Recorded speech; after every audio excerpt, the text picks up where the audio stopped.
So Haskins, obviously being a man, is even more prominent when you lose a dynamic player that was his complement in Blake Corum, and he was off the field very quickly against Indiana. So the injury news a bit vague, a bit difficult to get.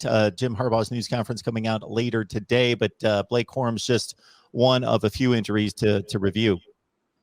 Yeah, in games like this, you want to win comfortably and stay healthy. Michigan did 2 out of those 3 things, had a few guys go down with injuries, and we won't learn a ton throughout the week potentially about these guys, but sometimes when they're a little less serious, they're a little more tight-lipped because they don't want the opponent to know exactly what's going on. So that's something to kind of look for throughout the week. But Blake Corum played just a few snaps, as you mentioned.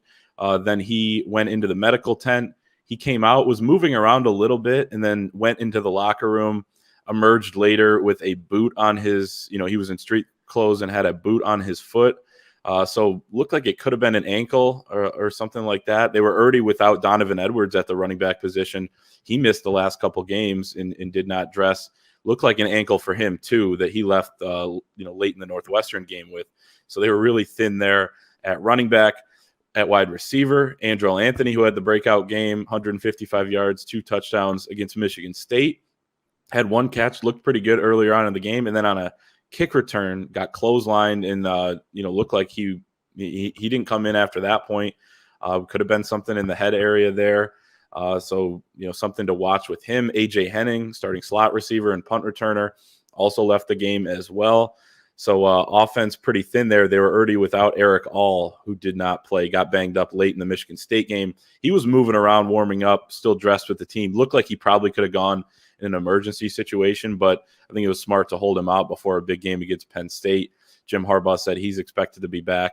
And then on the defensive side of the ball, Jamon Green at corner, who left the game as well. I believe it was in the third quarter.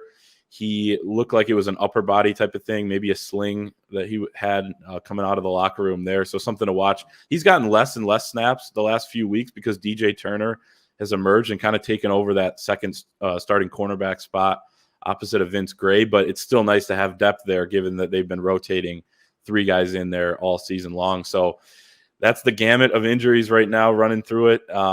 Michigan's trying to get healthy this week. It's one of the biggest keys here down the stretch. They had pretty good luck outside of Ronnie Bell's injury throughout the season into the last couple of weeks. But the good news is that not many of them, if any, appear to be serious injuries. And Jim Harbaugh said that Corum's specifically looked less than serious, but he's not sure exactly if it's considered mild. So somewhere maybe in between. But it's big at the very least to be able to get some of these guys back this week against Penn State, and then try to get just about everybody back and take your shot at Ohio State at the end of the season.